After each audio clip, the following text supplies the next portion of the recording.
everything will just be fine.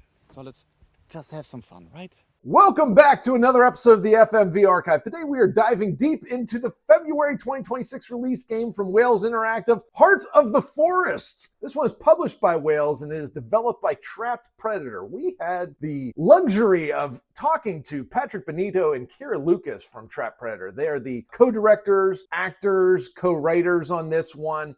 We got to get a behind-the-screen look at kind of how this film was made. We'll put a link to that interview up here. Wales Interactive has done a ton of interactive film games. We've done a lot of them. We did 10 Dates, Night Shift, The Complex. This is kind of what they do, and they do a really good job at it. This game is a Wales Interactive game, so it is an interactive film. If you want a gameplay game with puzzles and clue finding, this one's not for you. This is definitely a straightforward, choose-your-own-adventure film. Speaking of straightforward, our system of rating games, we take 10 categories, give them a score 0 out of 10, then we give you a total score of 100 at the end. We are going to start with the story. Try to do this as spoiler-free as I possibly can. 4 people, they're just going out hiking in the woods. Who doesn't like doing that? Of course, when they get out there, they get lost, they get separated. Sure, we've seen it before, but have we seen it before with a witch that is made out of a tree? I think not. Very good monster in this one. Practical effects are very good. If you like good monsters, I think you'll enjoy this. Now, when these 4 friends get lost in the woods, a couple of things happen. They start to hallucinate.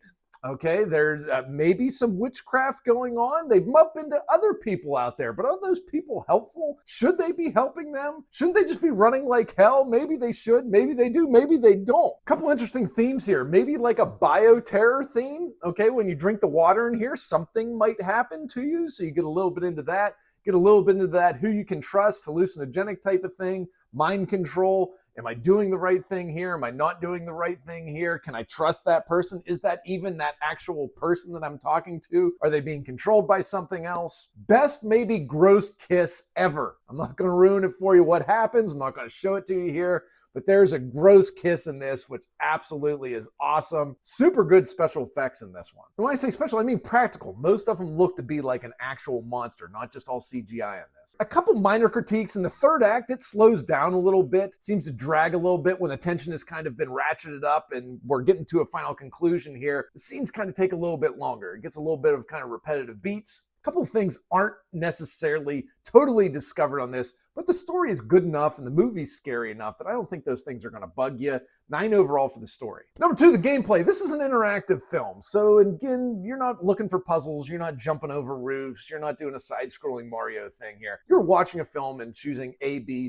scenarios to figure out where this story path is going to go. A couple of things that make it a little bit unique. There are 4 main characters in this one, and you will switch bodies with each of those characters as the story progresses. And your choices kind of dictate which body you jump into and see the story from their point of view. I really like that part. There's also this forest corruption meter to show kind of like how much into the hallucinogenics and how much of the, craziness is kind of overtaking that person's brain. And that pops up as soon as you take them over. So that gives you a little kind of clue on where you're headed for the story path for that person. Another thing, this goes into the writing, and maybe a little bit in the story. There are great cliffhangers for each one of these characters when you switch bodies. And that makes you kind of want to sit down and get this all through in one playthrough because it's so interesting when you leave it off with a person. But the gameplay is pretty straightforward. We'll give it a 7 overall for gameplay. Number 3, the look and the graphics. There's some of the best transitions in between making your decision and watching what happens with that decision made. A lot of games are clunky with this. The edits are bad. It gets choppy. Sometimes there's a delay. No delay on this. I played this on the PlayStation 5. It worked absolutely perfectly. Doesn't seem like a big deal, but it absolutely matters. The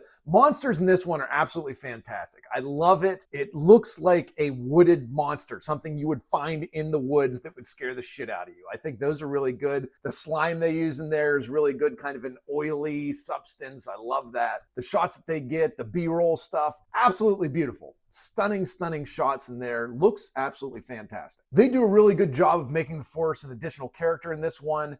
It is sometimes beautiful and sometimes super scary, super creepy. Kind of reminds me of the Tales from the Dark Side opening, the 1985 classic TV show that I know no one has watched. We'll put a little thing here maybe for it.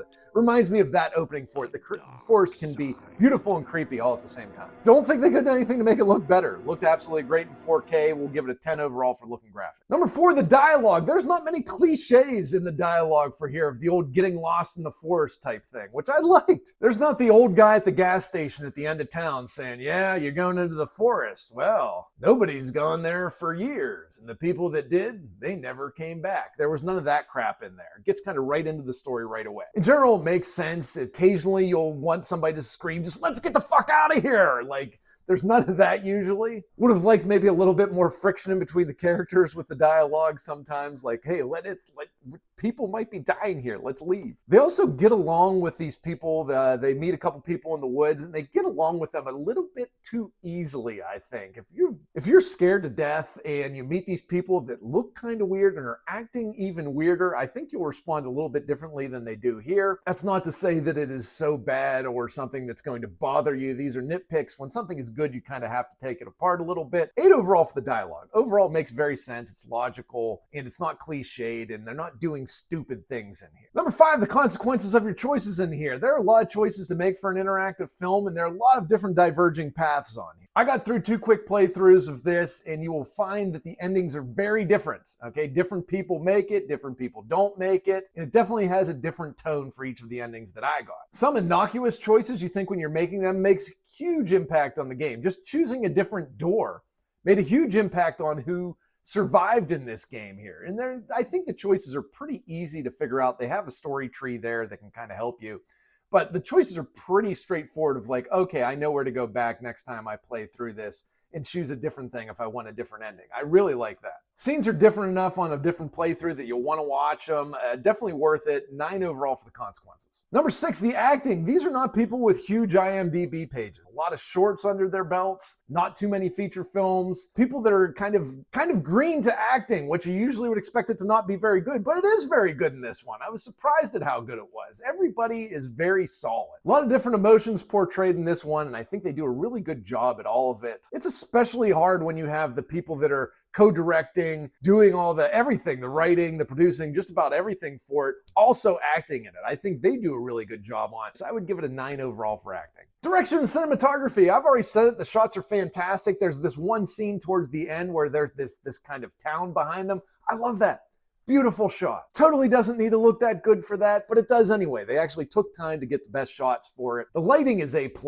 As the day progresses, it gets darker in there, it gets more dreary, it gets a little bit scarier, and that's just the lighting aspect of it. I think they do a really good job with it. Camera is never static. Not too much tripod action in this one. There's a lot of Steadicam being used. Kind of reminds me of Grandma's House, the 1988 classic. One of the best Steadicam movies ever, if you've not seen that movie. If you like camera work, check that out. The shots in the cave, those are not easy either, okay? Doesn't look like sets. I don't think they use sets. I think they did actual cave stuff for this. Maybe some of the shots in the cave they use sets for, but it looks really good in the cave, and it's hard to light in the cave because, one, it should be dark, but this is a motion picture where you want to see things. There has to be just enough light that looks like you're in a cave, but it still looks good. They do a great job with that. It has to be a 10 overall for the direction and cinematography. Camera work is great. Lighting is great. Couldn't do it better. Number 8, music and sound design, I think is really good. The music on this one pairs perfectly. It is not too loud. I hate loud music.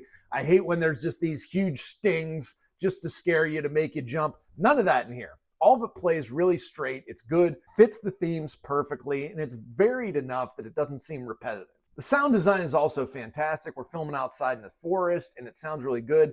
I can hear their voices great. These people, I'm definitely an English first and English only speaker, and these are definitely foreign people in it with a little bit of an accent, and sometimes when the sound design sucks, and people have an accent, it's kind of hard to understand them and it sounds maybe a little bit muffled. Not with this. Really, really good, really crystal clear with the sound design. I think it's perfect. 10 overall for music and sound design. Number 9, inventiveness. What's new in this? Well, folklore and FMV gaming. There's not a whole bunch of that. German FMV gaming. Not a whole bunch of that. Filming outside, always a risk. Bloodshore, another Wales Interactive published game. That's a lot outside. The woods meter that they have on there for each character, that's different. The story tree on this one's actually really easy to follow too. I think it's, the story tree is not something that's new, but the way it's laid out, I think I like that really good.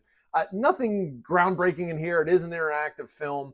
5 overall for inventiveness. Number 10, fun. Okay, this is a horror movie. I love horror movies, and this is a particularly good one here. If you watch this just laid out in terms of a 90-minute, 2-hour film, I think you'd enjoy it. Even in the third act where it slows down a little bit and we spend a little bit more time than the characters, I would have liked the intensity cranked up a little bit more. I still think it was really fun. I enjoyed it. I would give it a 10 overall for fun. We have a final score of an 87. That puts it as number 2 in terms of Wales Interactive games that we've reviewed. But what is the final verdict? Is this something that you should be playing? I'd say absolutely should be playing this. If you're an interactive film fan, there's not too many better ones out there. The only one I can think of for Wales Interactive that I thought was a little bit more fun was Dead Reset. Just a little bit of a quicker pace to it, a little bit more of an action sci-fi type of thing. This one is definitely more of a psychological horror game, which I enjoy too. I also like that they dug their heels into the horror. This is scary. There's things in there that look gross. I wanted that, and I got that. I'm really happy that they went the extra mile with that. That said, I think we did a good job with this video, and if you think we did a good job with it, please hit subscribe. Please hit like, because that's how we do more of this stuff. We do nothing but FMV gaming, so if you like that, stick around for more. Thank you.